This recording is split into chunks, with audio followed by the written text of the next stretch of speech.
Welcome to Scrolling to Death. I'm Nicki, an ex-social media manager. And I'm Ashley, a licensed teen therapist. On our previous episode, we uncovered data aligning the growth of social media with the rise in depression and suicides, particularly in teens and young adults. On today's episode, we're going to ask ourselves the question, is social media safe? So in order to decide, is social media safe, we need to talk through the risks around social media. Meaning, are we exposing ourselves to danger or risk by using social media? Is that what you're saying? Yes, great question. So we did our research and we found 4 primary risks that result from using social media. So we're going to go through those one by one, and so you are familiar with the risks and how it could affect your child. Number 1, cybercrime. You can be targeted by local and online criminals for the purposes of fraud and theft. So social media platforms, as you know, collect huge amounts of your personal information. They know every click that you're doing on those platforms. And there's very limited governmental oversight as well. Therefore, you are an attractive target for a hacker seeking to use that data to perpetuate fraud and theft. Just a little bit ago, I was on my own social media and I follow some therapists, and one of the therapists that's pretty well known in the community, she got hacked and criminals took over her account and they were pestering people for bitcoins or something like that and trying to get them to give them money. And the therapist lost her account for like weeks. And which might have affected her business, right? Oh, absolutely. So 13% of Americans have had their social media accounts taken over by an unauthorized user. So it's happening to a lot of people. One thing I want to say around this is the rise in AI. Now, we don't know where AI is going to go. It's feeling a little scary at times, the things you're reading in the news. But when it comes to fraud and theft of one's person online, AI is extremely scary. There is a real risk that if you share your likeness or your child's likeness on social media, that image can be taken, and with AI technology, they can bring to life that image. So they can make it walk and talk. They can change their body parts. They can put them in situations that you would never want your or your child's likeness to be put into. It's really, really scary. There was a great video about this that Daily Mail put out recently that we'll put in the show notes below. It shows you how dangerous AI can be when layered on top of what's already happening with online fraud and theft. I think a great question that parents need to ask themselves are my children, are my teens able to distinguish and have discernment on if someone is authentically reaching out, seeking friendship and connection, or are they reaching out to take advantage and take my personal information for gain, right? Are we expecting teens to be able to have a significant amount of judgment to understand the difference? Is this person trying to get to know me and have a friendship with me? Or is this person wanting to know my personal information to take advantage of me or to create a crime, right? Yeah.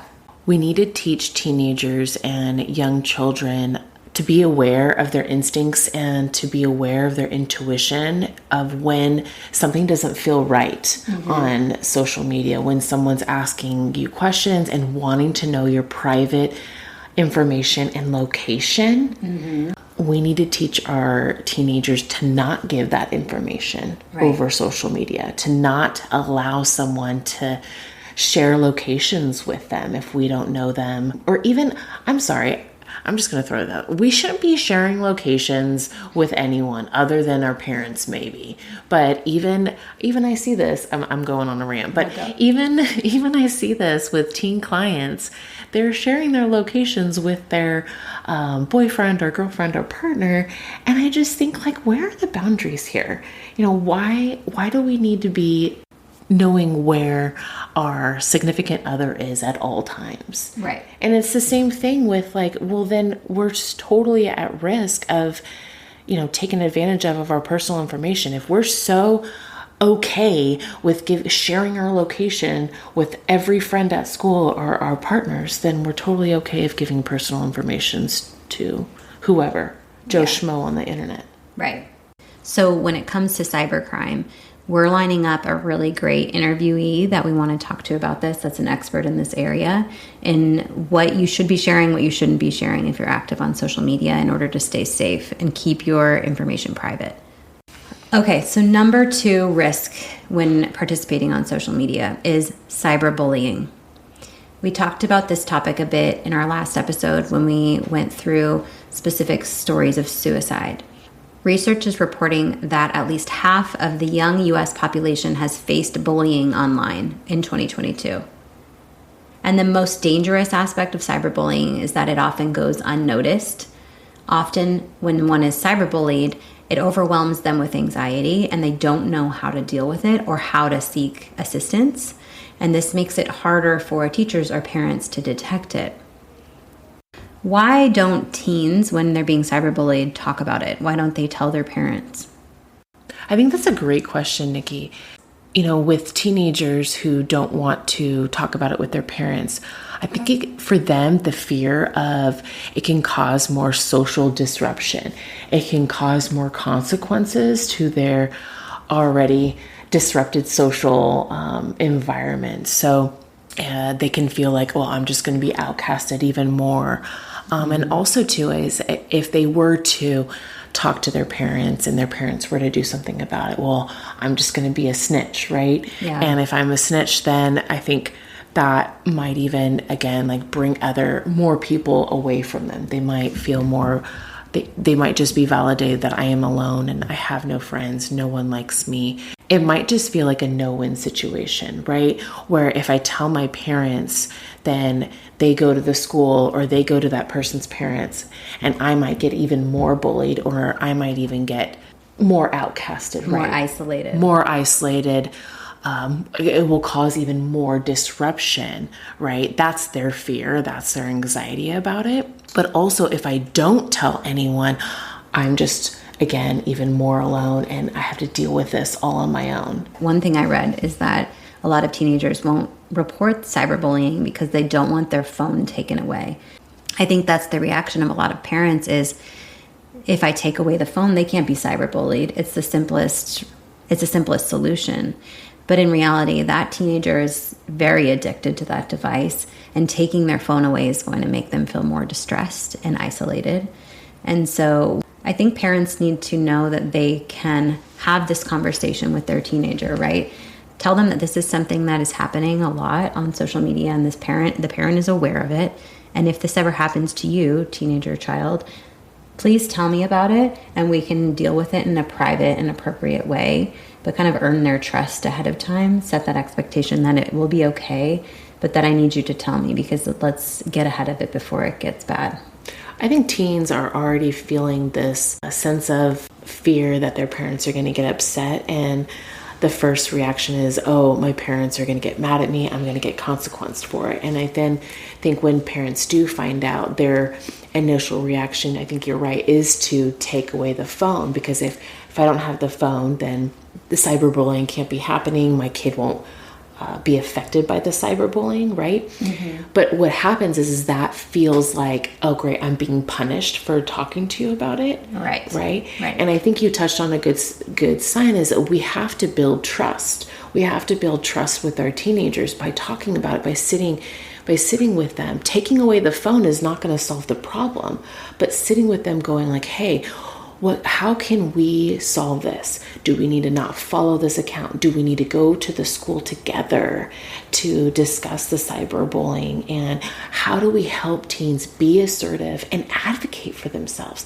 Taking away the phone, it doesn't solve all the problems here, but we have to help our kids feel confident and communicate what's going on, trust their parents, and advocate for themselves. The connection they have with you as a parent has to be worth more and hold more weight than the risk of social isolation and needing their phone.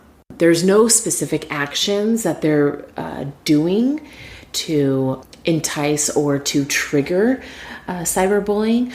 what they have found is opportunity. The more time teens spend on social media, the more opportunity they have being cyberbullied and being exposed to inappropriate and harmful content. So it could happen to anybody. It's about how long they're on social media. Wow. Okay.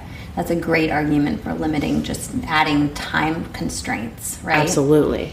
And how adding time constraints, limiting usage, building boundaries around that will automatically help with decreasing cyberbullying. How can parents help to protect their children from cyberbullying? A big protective factor is your teen having a strong relationship with you, an adult, right? And feeling also connected at school. School connectedness is one of the big factors, even against to prevent suicide, by the way. And feeling safe and comfortable talking to their parents about what they're seeing and experiencing on social media.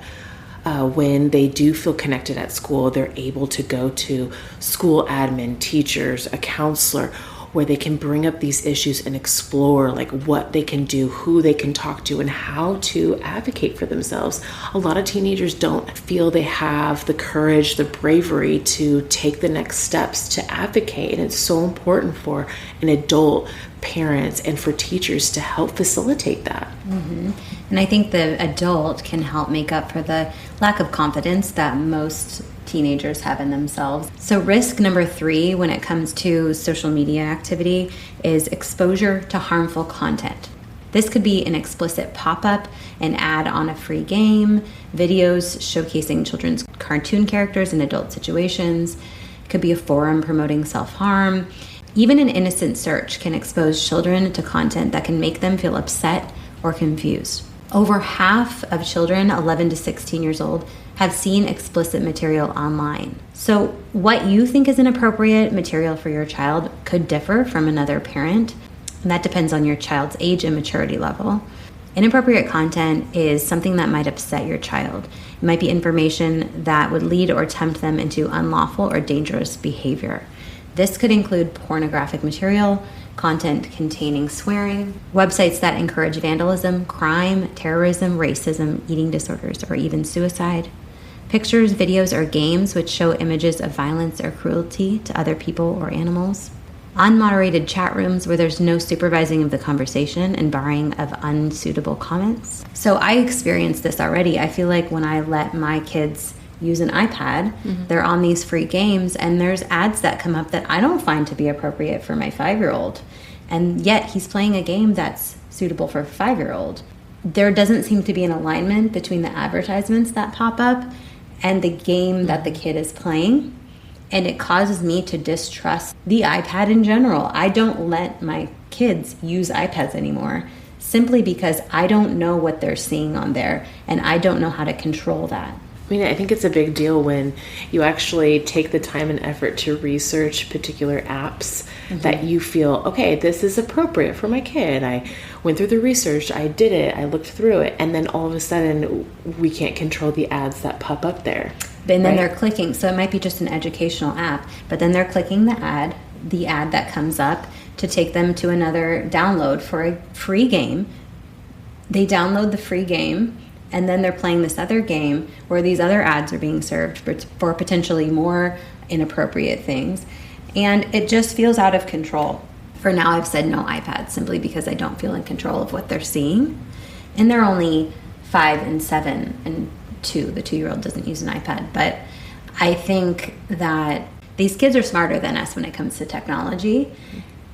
They grew up with more functionality than we ever did. So we're trying to catch up with them, even at young ages. And they will get access if they want it. So it's a scary world when it comes to what they could be seeing online. The last risk factor that we want to talk about related to social media activity is the addictiveness of the platform. And this is probably the most important one for me. I think this is a big one for parents in general. I have done several surveys for parents, and majority are worried about the addictiveness and the excessive use that their teenagers are using social media, or even electronics for that matter. It reminds me of an addiction to alcohol, for example. I've heard it described before in relation to alcohol, where if someone is addicted to alcohol, they will walk by a table filled with some wine bottles and alcohol, and they'll say, I'm not going to reach for that. And they will start to walk by and they will stop, and their arm will start to reach out for it without even having control of what they're doing. Mm-hmm. And that reminds me a lot of how you'll be sitting on a couch, for example, and you will reach out for your phone with no intention and no understanding of what you're doing, what you are going to do with that phone. It's out of your control. Absolutely. Okay, so last night I was going to join my kids on the couch to watch something on TV. I poured myself a glass of wine and I looked at my phone. I said, I'm going to leave it here in the kitchen. I said that to myself, then I poured the wine, and then I walked into the living room and sat down, and I realized I had brought my phone with me. Mm-hmm. So in the amount of time it took for me to pour the wine and walk out of the room, I had somehow subconsciously changed my mind. It reminds me of, have you seen Lord of the Rings? I feel like no. I think I have. No, you think you have. I have. That's a no. Okay, so in Lord of the Rings, Bilbo Baggins has the ring for a long time, right? And the ring is evil, and he's in a way addicted to it. I mean, he's connected to it, right? And so he decides, though, that he's going to depart with the ring, and he's going to leave it. And he goes to put it, I think he sets it down on a table, right? And then he goes to leave and realizes, oh, it was in his pocket. He had put it back in his pocket without ever realizing this ring, this evil ring, had a hold on him that he couldn't control. And it literally reminds me of what happened to me. That's the first thing I thought of when I had my phone suddenly with me. I thought, I have no control over this thing. This thing has control over me. Oh, yeah. It's the lack of control that is worrisome, right? Yeah. It's not something you intend to do, but you can't stop yourself from doing it. That's an addiction to me. I'm not a doctor, but that feels like something that should be addressed. Sometimes I'm carrying a lot of things and I'm struggling and I'm juggling things, and I realize I have my phone in my hand unnecessarily and I can't carry everything. And I'm like, I'm not going outside. I'm just walking through the house. I'm like, why am I carrying my phone in addition to all this laundry that I'm trying to just bring to the next room? Or when you do leave it and then you walk away and you feel almost like naked, like right. Like you don't have a shirt on or something. Yeah. Like you don't have like your wedding ring on or something like that. Or an appendage. Like it's just like an appendage. And it's so uncomfortable. It feels so weird because you're so used to holding it. You're so used to having it a part of your day. Like that's, I think that's the addictiveness. That's the issue. Right. And with any addiction, social media addiction can result in sleep problems, attention problems, feelings of exclusion, and big physical activity decreases. I think those are two of the big ones that I have seen, especially with teenagers, is sleep problems because their phone is in their room. They use their phone for their alarm. They use their phone for music, for quote unquote homework, right? And so what happens is the phone is allowed in the room and they can't go to sleep. Teenagers need 9 hours of sleep, people. 9 hours of sleep. And they're not getting it. They're getting like 4 or 5. We all know that the social media companies have designed these platforms to maximize your engagement. They want your eyes on it as long as possible, which is why they include addictive features such as push notifications, autoplay, infinite scroll, quantifying and displaying popularity, i.e. likes, and algorithms that leverage user data to serve content recommendations that keep you scrolling. And this is something that a lot of social reform advocates are pushing, trying to get into legislation, is to remove these addictive features. There's nothing good about them. People should have control over whether or not they want to access a platform. It shouldn't be popping up in front of their face constantly. The addictive features on these platforms, it's too much. The platform's also listening to you, so your phone hears what you're saying even when you're not looking at it. So you say, I've experienced this, say someone's name, right? Open up Facebook later that day, that person's post will come up in your feed because the phone is listening to your words. Just let that sink in for a second. It's sinking in. It's crazy. Anything you're saying, anything you're doing, think about what you're doing on your own time, in your phone. I don't know if people want to hear me, honestly. Like, I don't know, whoever's out there listening to me, I'm going, I don't know if you're going to be happy or sad or pissed off. I don't know. So again, when it comes to the brain, and we talk about the brain a lot, but I think it's important, researchers believe that social media exposure can overstimulate the reward center in the brain. So when this stimulation becomes excessive, it can trigger pathways comparable to addiction.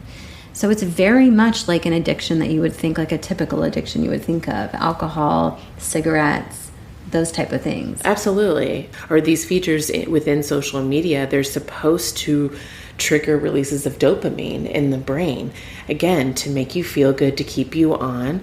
And that is the same, if not the similar structure of what individuals with substance use or gambling addictions. There are a few small studies, and I hope that they will look into this further. These studies are showing that with frequent and problematic social media use, users can experience changes in their brain structure, similar to changes seen in individuals with substance abuse and gambling addictions. So it's literally changing their brain. So a few stats just to nail this home.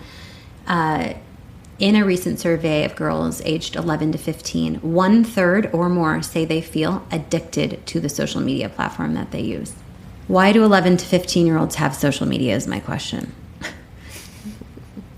On our next episode, we're going to ask the question, should teenagers have social media? I'm really looking forward to digging into this.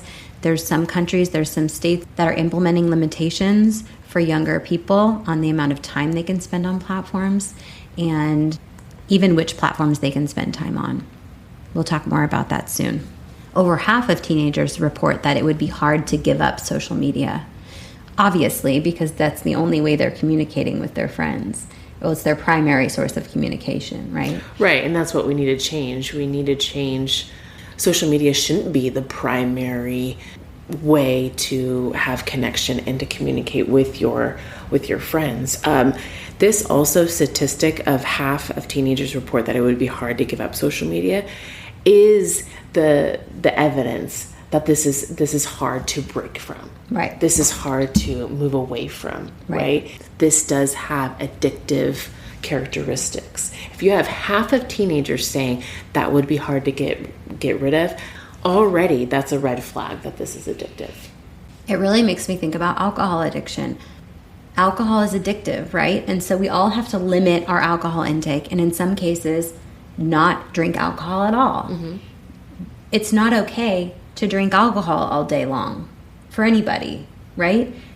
It's with social media, there has to be restrictions and there has to be control.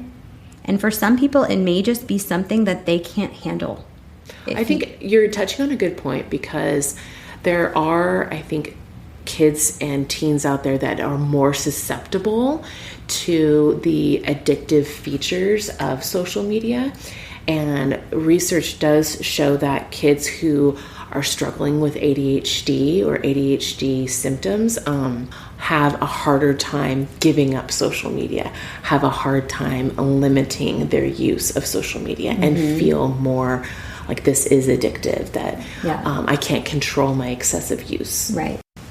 And teenagers are agreeing. So 3 in 4 teenagers believe that technology companies manipulate users to spend more time on their devices. It's obvious that's just a fact, and teenagers are aware of it. So that's the first step to getting control here, is that teenagers are aware and they're becoming part of this conversation. Yeah, and again, it validates and acknowledges the fact that we need to continue having this open discussion. Teenagers know that this is hard to give up, and they are aware that the tech companies are manipulating users to spend more time on the devices. So again, we need to communicate about this. This is an elephant in the room that no one's talking about. Both the teen and the kids know, but the parents know, but we're not talking about it. Right. I know. You said that 80% of teenagers have never discussed social media with their parents? Correct. It should be a conversation daily in 100% of households. You should be checking in with your kid, and your kid needs to be talking to you about it in an open way, making sure they're feeling okay. They're not getting negatively influenced by the platforms. It needs to be an open conversation. We talked about the risks, and now we want to go into what the government is doing to protect us from these risks. Now, it's my understanding that the government exists to protect us civilians from harm. So let's talk through what the government is doing to protect us from the risks of social media. First, this cause should be bipartisan, though there seems to be a divide in which senators are supporting which bills. So we recommend that you educate yourself on these bills. And if you agree with the mission, then consider contacting your state senators and asking for their support. Take a guess when the last comprehensive legislation passed to govern kids' safety online. I'll give you a second. If you guessed 1995, you're right, though you probably didn't guess that far back. Facebook didn't even exist. Mark Zuckerberg was just 11 years old. This legislation is called Section 230. It's part of the Communications Decency Act. The primary purpose of Section 230 is to protect the tech companies from liability arising from what is posted on their platforms. Now, in 2018, Section 230 was amended by the Stop Enabling Sex Traffickers Act to require the removal of material violating federal and state sex trafficking laws. What that tells me is that for over a decade, social media companies were not required to remove sex trafficking material. Fast forward to today, a group of U.S. senators have introduced legislation to reform Section 230.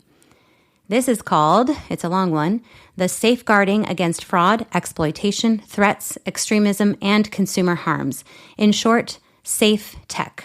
On a base level, this act will allow social media companies to be held accountable for enabling cyberstalking, online harassment, and discrimination on social platforms.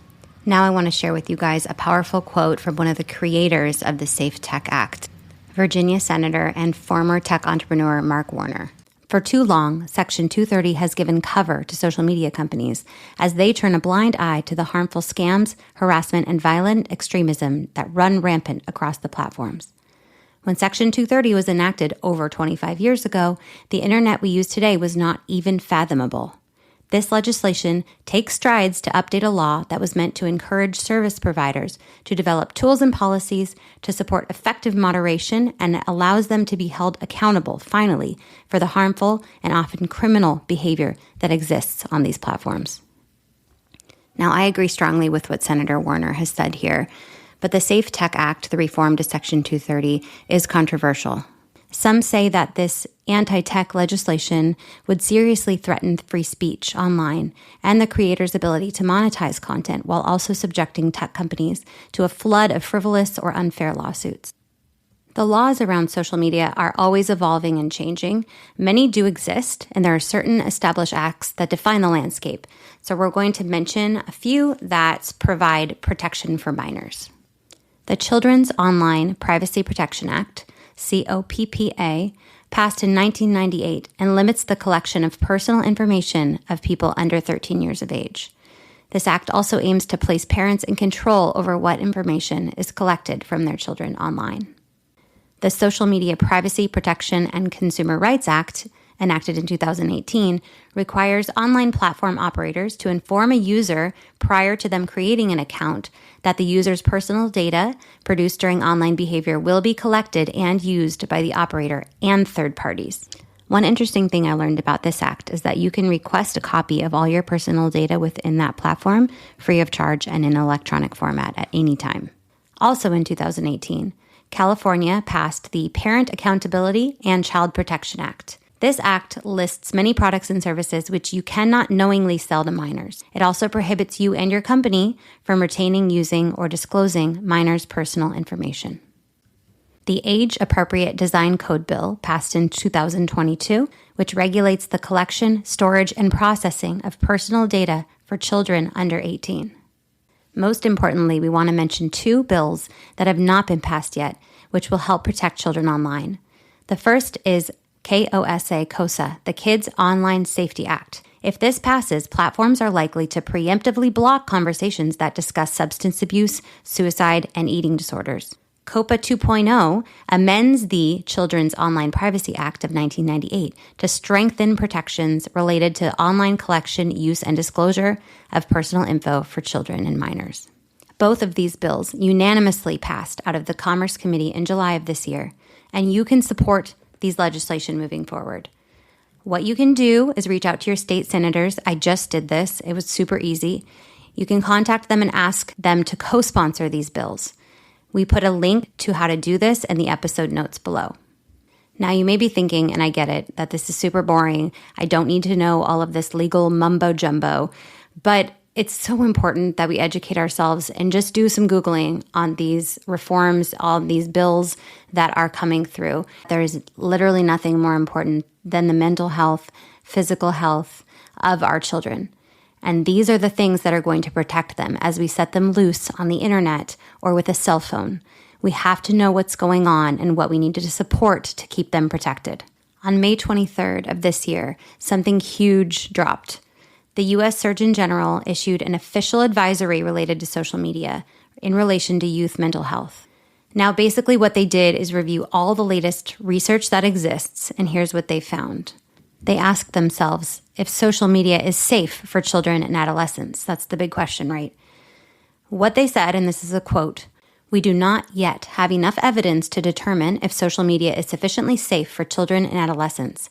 We must acknowledge the growing body of research about potential harms, increase of our collective understanding of the risks associated with social media use, and urgently take action to create safe and healthy digital environments that minimize harm and safeguard children and adolescents' mental health and well-being during critical stages of development." So what's their answer to if social media is safe for children and adolescents? I'm going to say they're saying no. The report talks a lot about brain development, which is a critical factor to consider when assessing the risk for harm of social media. Now, what I recently learned is that adolescents aged 10 to 19 are undergoing a really sensitive period of their brain development.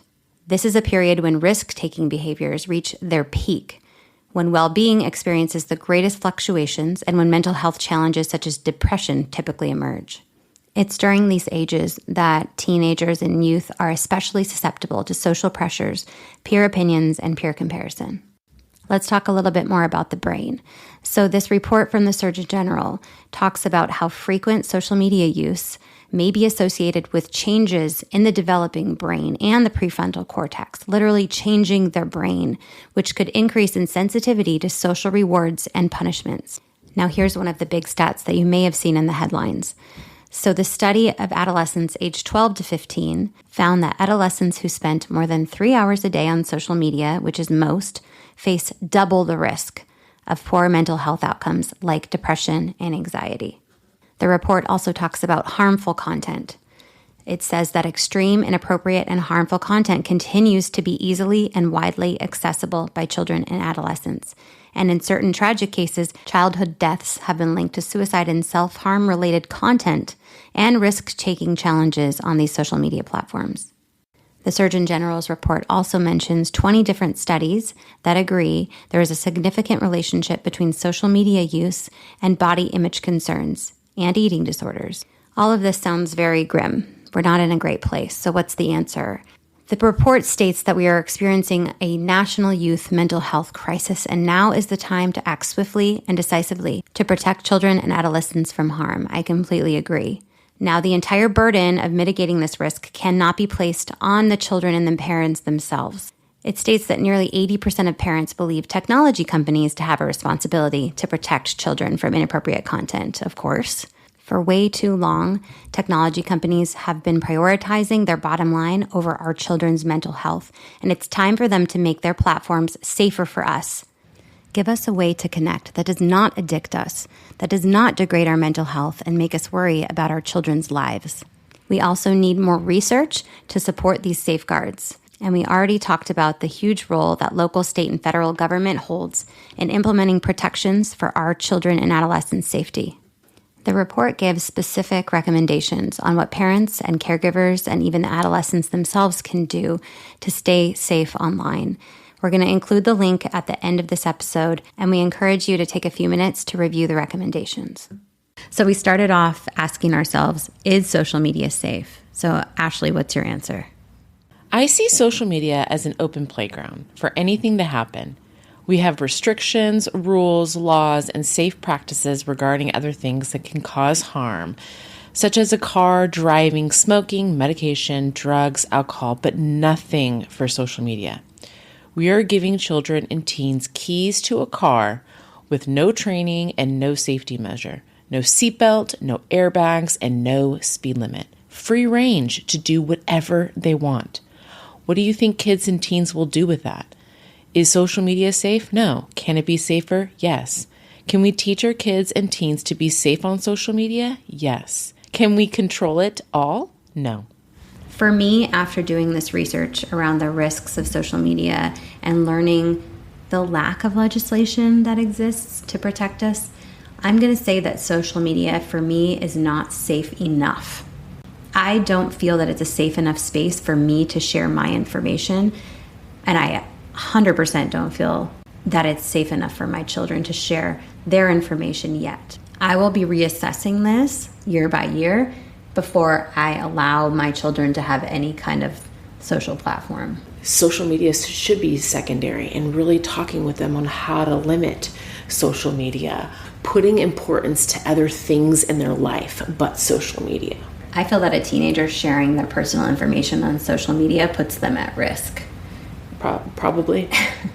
And for me, I'm not willing to risk that for myself, and I'm not willing to allow my child to risk that at a vulnerable age. I think then that raises the question of when do you allow your teen to, or when do you allow your child and or your teen to have social media? So the responsibility to protect ourselves from these risks falls in our own hands. We are putting a lot of trust in the tech companies and the government to take action, but they're just not prioritizing our mental health. We're not their priority, right? So we need to take steps to protect ourselves from these risks. And so what I can do as a parent is model healthy behavior with my phone and keep communication open with my children regarding screens. So the choice is obviously yours. Is it worth the risk to your mental health?